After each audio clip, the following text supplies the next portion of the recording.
قرآني نبض حياتي، قرآني طهر ذاتي، قرآني عصمة أمري، قرآني طوق نجاتي. قرآني نبض حياتي، قرآني طهر ذاتي، قرآني عصمة أمري، قرآني طوق نجاتي. آيات الله حمتني غمرتني بالبركات، تحفظني من همزات الشيطان ومن زلاتي. آيات الله حمتني غمرتني بالبركات، تحفظني من همزات الشيطان ومن زلاتي. نحمده ونصلي على رسوله الكريم، اما بعد فاعوذ باللہ من الشیطان الرجیم، بسم اللہ الرحمن الرحیم، رب اشرح لی صدری ویسر لی امری واحلل عقدۃ من لسانی یفقہوا قولی۔ السلام علیکم ورحمۃ اللہ وبرکاتہ۔ گزشتہ پروگرام میں ہم نے اس بات پر گفتگو کی تھی کہ جو شخص اللہ پر ایمان رکھتا ہے، اللہ سبحانہ تعالیٰ پر اعتماد کرتا ہے، بھروسہ رکھتا ہے، جب اس پر کوئی مصیبت آتی ہے، تکلیف آتی ہے، تو اللہ تعالیٰ اس کے دل کو ہدایت دیتا ہے، صحیح سوچ عطا کرتا ہے، اور انسان صبر کے قابل ہو جاتا ہے، اسے صبر جمیل نصیب ہوتا ہے۔ لیکن ایسا کب ہوتا ہے؟ اسی وقت جب انسان اللہ کے وعدوں پر یقین رکھتا ہو۔ حقیقت یہ ہے کہ اللہ تعالیٰ اپنے بندے سے جو بھی وعدہ کرتا ہے وہ اس کو پورا کرتا ہے، کیونکہ اللہ سبحانہ تعالیٰ سے بڑھ کر کسی کی بات سچی نہیں ہو سکتی، جیسا کہ قرآن مجید میں ایک جگہ پر آتا ہے وَمَنْ أَصْدَقُ مِنَ اللَّهِ قِيلًا، اللہ سے بڑھ کر کس کا قول سچا ہو سکتا ہے۔ ایک دوسری جگہ پر آتا ہے وَمَنْ أَصْدَقُ مِنَ اللَّهِ حَدِيثًا، اللہ سے بڑھ کر سچی بات کسی اور کی کیسے ہو سکتی ہے۔ کوئی اور اپنی باتوں میں، اپنے وعدوں میں، اپنے قول و قرار میں اتنا سچا نہیں ہو سکتا جتنا کہ اللہ رب العزت ہے۔ اس لیے انسان کو اللہ تعالیٰ پر مکمل اعتماد کرنا چاہیے اور پورے یقین کے ساتھ عمل کرنا چاہیے، مشکل کے وقت بھی اور آسانی کے وقت بھی، کیونکہ وہ جانتا ہے کہ جو بھی اس کے رب نے اس سے وعدے کیے ہیں وہ ضرور پورے ہو کر رہیں گے۔ وہ وعدے دنیا میں بھی پورے ہوتے ہیں اور آخرت میں بھی پورے ہوتے ہیں۔ اگر اچھا کرنے پر انعام کے وعدے ہیں تو بھی، اور اگر برا کرنے پر سزا کا وعدہ ہے تو بھی۔ قرآن مجید میں سورۃ الحج 47 میں اللہ تعالیٰ فرماتے ہیں وَلَن يُخْلِفَ اللَّهُ وَعْدَهُ، اور اللہ اپنے وعدے کے خلاف ہرگز نہیں کرے گا۔ اسی طرح اس آیت کے شروع میں آتا ہے وَيَسْتَعْجِلُونَكَ بِالْعَذَابِ، اور یہ آپ سے عذاب کی جلدی کرتے ہیں کہ جلدی عذاب ہم پر آ جائے۔ وَلَن يُخْلِفَ اللَّهُ وَعْدَهُ، اللہ اپنے وعدے کے خلاف ہرگز نہیں کرے گا، یعنی غلط کام کرنے والوں کو، برا کام کرنے والوں کو سزا مل کر رہے گی۔ وَإِنَّ يَوْمًا عِندَ رَبِّكَ كَأَلْفِ سَنَةٍ مِّمَّا تَعُدُّونَ، بات یہ ہے کہ تمہارے رب کا ایک دن تمہارے شمار کے حساب سے 1000 سال کا ہے۔ انسان اپنی کوتاہ نظری کی وجہ سے، طبیعت کی وجہ سے ہر چیز کا فیصلہ جلد چاہتا ہے، جبکہ اللہ تعالیٰ کے ہاں ہر چیز کا، ہر کام کا ایک وقت مقرر ہے۔ بعض اوقات انسان کوئی نیکی کا کام کرتا ہے اور وہ چاہتا ہے کہ فوری طور پر اس کا بدلہ سامنے آ جائے۔ کبھی انسان کوئی برا کام کر بیٹھتا ہے تو وہ سوچتا ہے کہ شاید فوراً ہی سزا ملے گی، اور اگر نہیں ملی تو شاید اللہ تعالیٰ نے اس برائی کا نوٹس نہیں لیا اور کچھ نہیں ہوتا، اور اس طرح وہ مزید گناہوں پر شیر ہو جاتا ہے۔ لیکن انسان کو یاد رکھنا چاہیے کہ اللہ تعالیٰ اپنے وعدوں میں ضرور سچا ہے، لیکن ساتھ ہی یہ بھی کہ ہر چیز کا ایک وقت مقرر ہے اور اس وقت پر ہی وہ چیز ہوگی۔ اس وقت سے پہلے پہلے انسان اپنے عمل، اپنے رویے، اپنی سوچ، اپنی گفتگو کو درست رکھے اور اللہ تعالیٰ کے وعدوں پر یقین رکھتے ہوئے صبر سے کام لے کر زندگی کا یہ سفر احسن طریقے سے گزارتا چلا جائے۔ ایمان کا تقاضا ہے کہ انسان اللہ کے وعدے پر یقین رکھے، جیسا کہ سورۃ بنی اسرائیل کی آیت نمبر 107 اور 108 میں اللہ تعالیٰ نے فرمایا قُلْ آمِنُوا بِهِ أَوْ لَا تُؤْمِنُوا إِنَّ الَّذِينَ أُوتُوا الْعِلْمَ مِنْ قَبْلِهِ إِذَا يُتْلَى عَلَيْهِمْ يَخِرُّونَ لِلْأَذْقَانِ سُجَّدًا وَيَقُولُونَ سُبْحَانَ رَبِّنَا إِنْ كَانَ وَعْدُ رَبِّنَا لَمَفْعُولًا، آپ ان سے کہیے تم اس پر ایمان لاؤ یا نہ لاؤ۔ اس سے پہلے جن لوگوں کو علم دیا گیا ہے، جب انہیں یہ قرآن پڑھ کر سنایا جاتا ہے تو وہ ٹھوڑیوں کے بل سجدے میں گر پڑتے ہیں اور پکار اٹھتے ہیں کہ پاک ہے ہمارا رب، یقیناً ہمارے رب کا وعدہ تو پورا ہو کر ہی رہنا تھا، یعنی پیغمبر علیہ السلام نے آنا تھا، اس قرآن نے نازل ہونا تھا، اور یہ قرآن اللہ کی کتاب ہے اور اللہ تعالیٰ نے اپنا وعدہ پورا کر دیا ہے۔ پھر اسی طرح جو اللہ کے وعدوں پر یقین کرے گا وہی ان کا جزا ہے، وہ پا کر رہے گا۔ پھر یہ بھی یاد رہے کہ جو شخص اللہ کے وعدوں پر یقین کرے گا وہ ان کا انجام دیکھ لے گا، نتیجہ پائے گا۔ رسول اللہ صلی اللہ علیہ وسلم نے فرمایا کہ اللہ تعالیٰ فرماتا ہے انا عند ظن عبدی بی، کہ میں اپنے بندے کے گمان کے ساتھ ہوں جو وہ میرے متعلق رکھتا ہے۔ اگر بندہ یہ گمان رکھتا ہے، یہ یقین رکھتا ہے کہ اللہ تعالیٰ وعدہ پورا کرے گا تو وہ اس وعدے کی تکمیل اپنی آنکھوں کے ساتھ دیکھ لے گا۔ پھر ہم دیکھتے ہیں کہ جو لوگ اللہ کے وعدوں پر یقین رکھتے ہیں انہی کے لیے جنت ہے، جیسا کہ ایک حدیث سے ہمیں پتہ چلتا ہے۔ نبی صلی اللہ علیہ وسلم نے فرمایا 40 خصلتیں، 40 چیزیں جن میں سب سے اعلیٰ اور ارفع دودھ دینے والی بکری کا ہدیہ کرنا ہے، ایسی ہیں کہ جو شخص ان میں سے ایک خصلت پر ثواب کی نیت سے اور اللہ کے وعدے کو سچا سمجھتے ہوئے عمل کرے گا تو اللہ تعالیٰ اس کی وجہ سے اسے جنت میں داخل کرے گا۔ یعنی نیکی کے بہت سے کام ہمیں بتائے گئے ہیں قرآن مجید کو اور سنت رسول صلی اللہ علیہ وسلم کو اگر اس نظر سے دیکھا جائے، اور یقیناً وہ لوگ دیکھتے ہیں جنہیں اللہ تعالیٰ کو خوش کرنے کا شوق ہوتا ہے کہ ہم ان کاموں کو جانیں اور ان پر عمل کریں کہ جو اللہ کی رضا کا سبب بننے والے ہیں، اور وہ باقاعدہ گنتے ہیں۔ جیسے کہ نبی صلی اللہ علیہ وسلم جب ایسی کوئی بات فرماتے تو صحابہ بیٹھ کر گننے لگتے کہ اچھا کون کون سی نیکی کی خصلتیں ہیں جو ہم اپنے اندر پیدا کر سکتے ہیں۔ تو انہی کا ذکر کرتے ہوئے آپ نے فرمایا ان میں سے اعلیٰ درجے کی خصلت یہ ہے کہ انسان کسی کو ایسا تحفہ دے جو اس کے بہت کام کا، اور وہ مثال کے طور پر بتا دیا گیا کہ ایک بکری جو دودھ دینے والی ہو۔ بعض اوقات لوگ دوسروں کے فائدے کے لیے کچھ نہ کچھ دیتے رہتے ہیں، تحفے ہدیے انسانی معاشروں کے اندر ان کا تبادلہ ہوتا رہتا ہے، لیکن عموماً ٹرینڈ کیا ہوتا ہے کہ جو چیز اپنے کام کی نہیں وہ دوسرے کو دے دو، اور اس میں اس سوچ کو مد نظر نہیں رکھا جاتا کہ وہ شخص اس چیز کو کیا کرے گا جو آپ کے اپنے کام کی نہیں۔ اس لیے نبی صلی اللہ علیہ وسلم نے ان 40 چیزوں پر سب سے اعلیٰ چیز یہ بتائی کہ دودھ دینے والی بکری کسی کو ہدیے میں دینا، یہ سب سے اعلیٰ ترین خصلت ہے۔ اور جو شخص ثواب کی نیت سے اور اللہ کے وعدے پر یقین رکھتے ہوئے کہ اللہ تعالیٰ اس کا بدلہ مجھے ضرور دے گا، وہ ضرور ایسا عمل کرے گا۔ اور ایک حقیقت ہے کہ جیسے قرآن مجید میں آتا ہے کہ لن تنالوا البر حتى تنفقوا مما تحبون، تم ہرگز نیکی کو نہیں پا سکتے جب تک وہ خرچ نہ کرو جس سے تم محبت رکھتے، یعنی اپنی پسندیدہ چیز جب تک اللہ کے راستے میں نہ دو اس وقت تک تم نیک نہیں بن سکتے یا نیکی کے اعلیٰ درجے کو نہیں پہنچ سکتے۔ اب یہ ایک بہت ہی مشکل کام ہے کہ جس چیز کا انسان اپنی ذات کے لیے حریص ہے وہ کسی اور کو دے دے۔ یہ عمل کس کے لیے آسان ہو سکتا ہے؟ اسی شخص کے لیے آسان ہوگا جس کو اللہ کے وعدے پر یقین ہوگا کہ اللہ تعالیٰ اس کے اجر کو کئی گنا بڑھا چڑھا کر اس کو واپس لوٹائے گا۔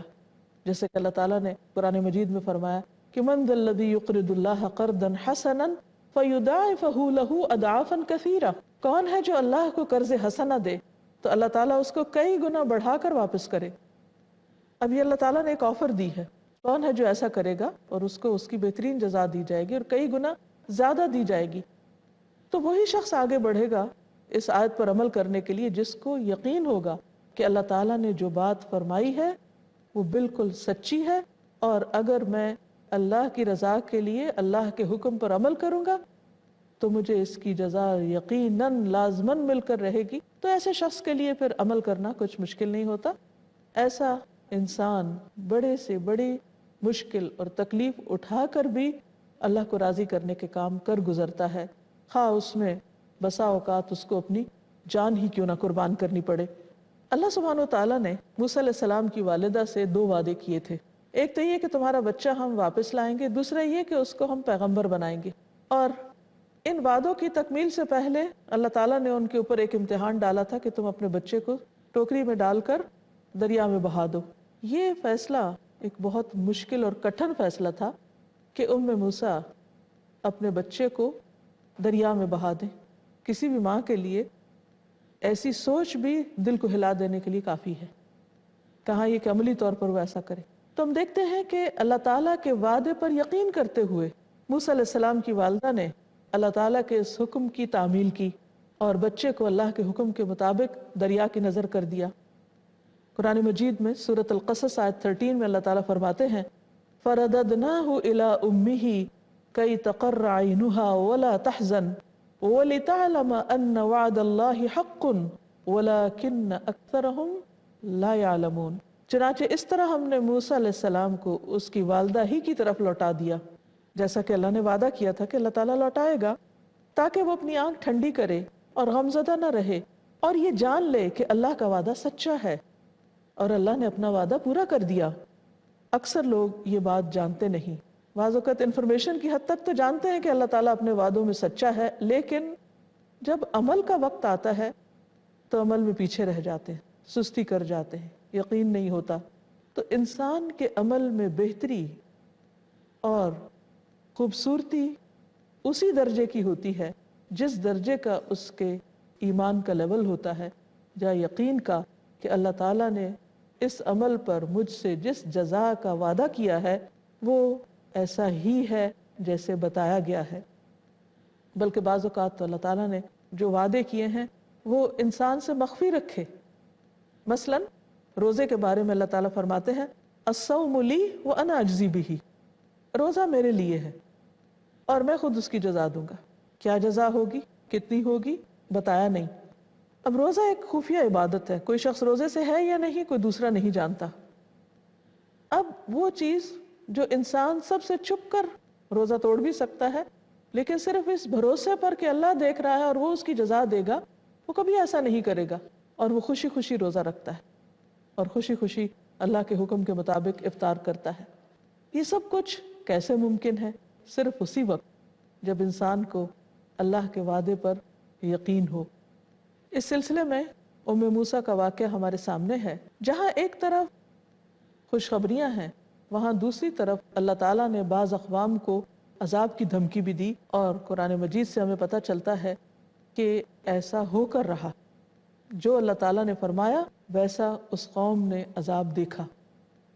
جیسے ہم دیکھتے ہیں کہ قوم سمود کو ایک مہلت دی گئی تھی اور 3 دن کی مہلت کے بعد عذاب کی بات تھی، اور وہ ایسا ہی ہوا۔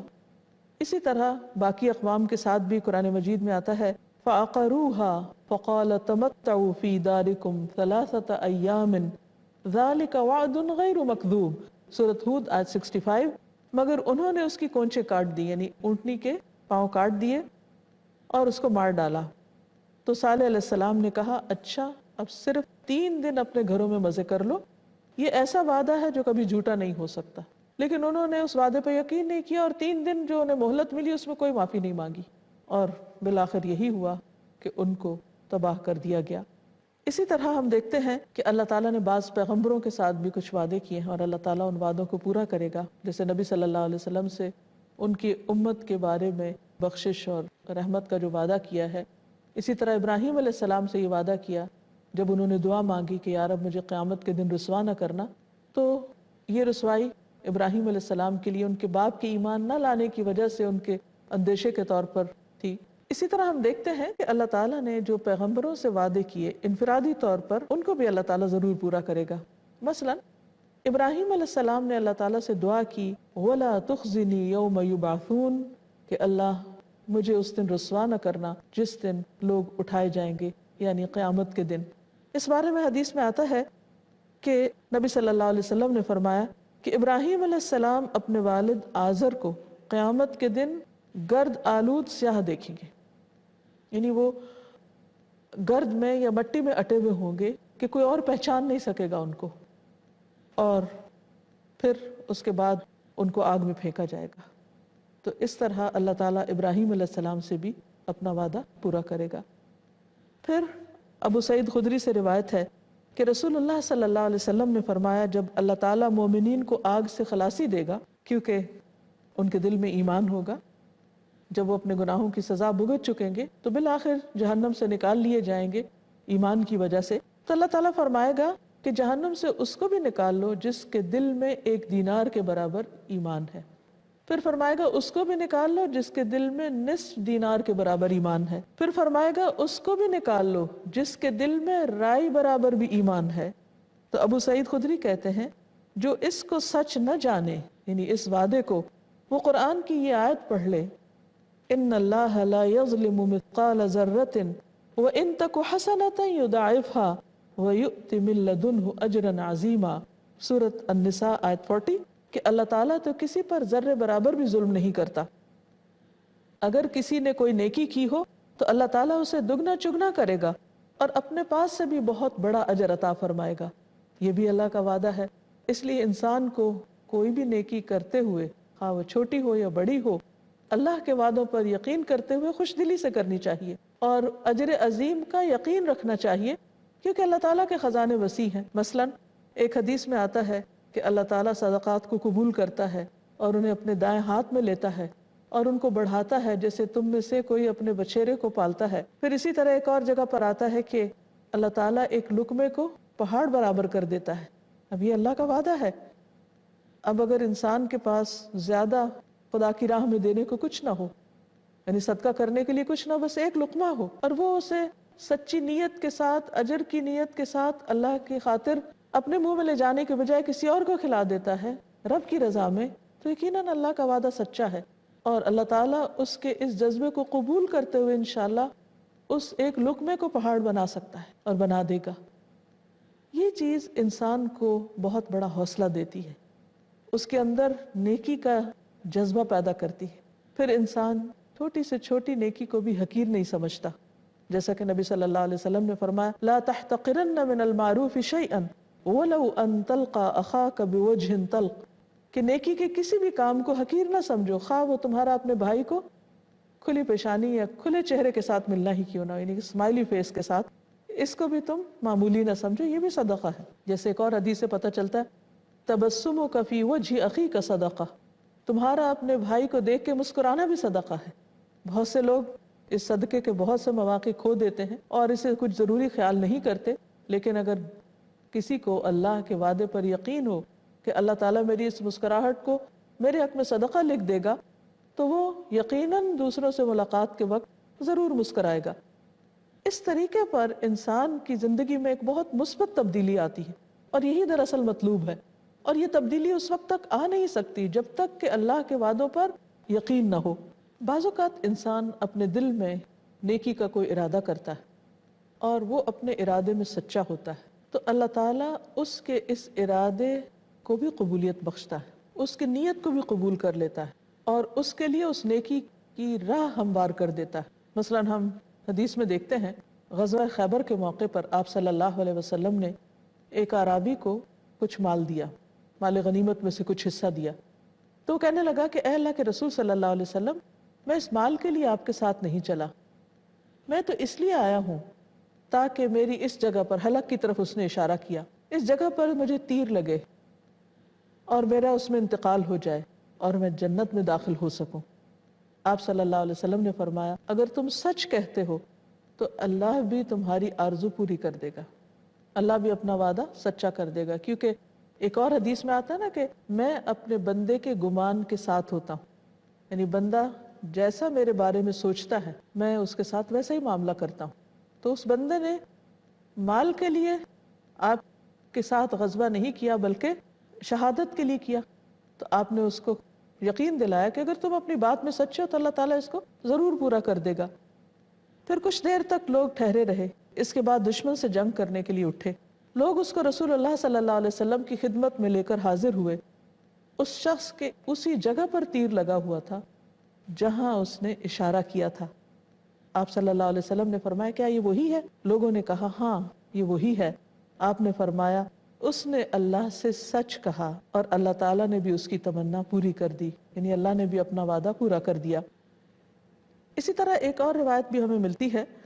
حدیث کا مفہوم کچھ اس طرح ہے کہ بنی اسرائیل کے ایک شخص نے دوسرے سے قرض مانگا تو اس نے کہا کوئی گواہ پیش کرو. کہنے لگا میرے پاس تو کوئی گواہ نہیں، بس اللہ ہی میرا گواہ ہے. اس نے کہا کوئی ضامن؟ تو اس نے کہا میرا ضامن تو اللہ ہی ہے. تو دوسرے شخص نے اس پر رحم کرتے ہوئے اس کو ایک مقررہ مدت کے ساتھ قرض دے دیا. وہ شخص قرض لے کر سمندر کے سفر پر روانہ ہو گیا. جب اس کی ضرورت پوری ہو گئی اور وقت مقررہ پر وعدے کے مطابق جب واپس آنا چاہا تو اس کو کوئی کشتی نہ ملی. اب اس کو بہت پریشانی ہوئی کہ میرے وعدے کا وقت ہے اور میں اس کو کیسا پورا کروں. تو بہرحال اس نے ایک لکڑی لی جس کے اندر کچھ خالی جگہ تھی، اس کے اندر اس نے وہ مال رکھا اور ساتھ ہی خط بھی، اور اس کو دریا کی نظر کر دیا. دوسرے اینڈ پر وہ شخص اس جو انتظار کر رہا تھا، جس سے اس نے قرضہ لیا تھا، وہ انتظار کرتا رہا. اس نے دیکھا کہ کوئی کشتی تو نہیں آ رہی، لیکن ایک لکڑی جو ہے وہ تیرتی اس کی طرف بڑھ رہی ہے. تو اس نے جب اس لکڑی کو نکال کر دیکھا تو اس میں وہ مال بھی لوٹا دیا گیا تھا اور اس کے ساتھ خط بھی تھا، جس سے یہ یقین ہو گیا کہ اس شخص نے اپنا وعدہ پورا کیا. قرآن مجید میں آتا ہے سورۃ الروم آیت نمبر 6 اور 7 میں، جب رومیوں کے مغلوب ہونے کی بات ہوئی اور پھر آئندہ فتح کا وعدہ کیا گیا، تو اللہ تعالیٰ اس وعدے کے متعلق فرماتے ہیں وعد اللہ، اللہ کا وعدہ ہے کہ وہ ان مغلوب لوگوں کو ضرور کامیاب کرے گا. لا یخلف اللہ وعدہ، اللہ اپنے وعدے کے خلاف نہیں کرتا، جس چیز کا اس نے وعدہ کر دیا وہ پورا کرے گا. ولیکن اکثر الناس لا یعلمون، لیکن اکثر لوگ جانتے نہیں، وہ شک کا شکار رہتے ہیں. اور یاد رکھیے کہ دل میں اگر شک آ جائے تو وہ انسان کو ایمان سے زیادہ منافقت کے قریب کر دیتی. منافقین کی جو علامت قرآن مجید میں بتائی گئی ہے وہ کیا ہے؟ فی قلوبہم مرض، ان کے دلوں میں بیماری ہے. وہ بیماری کس چیز کی تھی؟ وہ شک کی بیماری تھی. اور جب اللہ کے بارے میں شک، رسول کے بارے میں شک، قرآن میں شک، دین میں شک، لوگوں پہ شک ہونے لگے تو پھر ایسا انسان بیمار نہیں تو اور کیا ہے. یہ شک اس کو کہیں کا بھی نہیں چھوڑتا. تو بات یہ ہے کہ انسان کا ایمان اس وقت تک پختہ نہیں ہوتا، درست نہیں ہوتا، جب تک اس کے اندر یقین کی دولت نہیں ہوتی. اس کا عمل بھی درست نہیں ہو سکتا جب تک دل کے اندر سے شک نہیں نکلتا. سوال یہ پیدا ہوتا ہے کہ انسان کو شک کیوں ہوتا ہے؟ کیونکہ انسان اللہ تعالیٰ کی قدرت، اللہ تعالیٰ کی عظمت سے واقف نہیں ہوتا. وہ دنیا کی ظاہری زندگی کی بس معلومات رکھتا ہے. یعلمون ظاہرا من الحیات الدنیا وہم عن الآخرۃ ہم غافلون. یہ ان لوگوں کی کیفیت ہے جو دنیا کی صرف ظاہری چیزوں کو دیکھتے ہیں اور آخرت سے غافل ہیں. جب انسان آخرت پر یقین رکھتا ہے، ایمان رکھتا ہے، تو اللہ تعالیٰ اس کے دل کے اندر مزید ایمان پیدا کر دیتا ہے، یقین پیدا کر دیتا ہے. اللہ تعالیٰ سے دعا کرتے ہیں کہ اللہ تعالیٰ ہمارے دل کو ایمان اور یقین کی دولت سے بھر دے اور ہم نیکیوں میں دن رات آگے بڑھتے چلے جائیں. وآخر دعوانا الحمدللہ رب العالمین. أعظمها من كلمات من الرحمن علينا بكتاب من رحمات. معجزة خالدة ما أعظمها من كلمات من الرحمن علينا بكتاب من رحمات. قرآني نبض حياتي، قرآني طهر ذاتي، قرآني عصمة أمري، قرآني طوق نجاتي، قرآني نبض حياتي، قرآني طهر ذاتي، قرآني عصمة أمري، قرآني طوق نجاتي.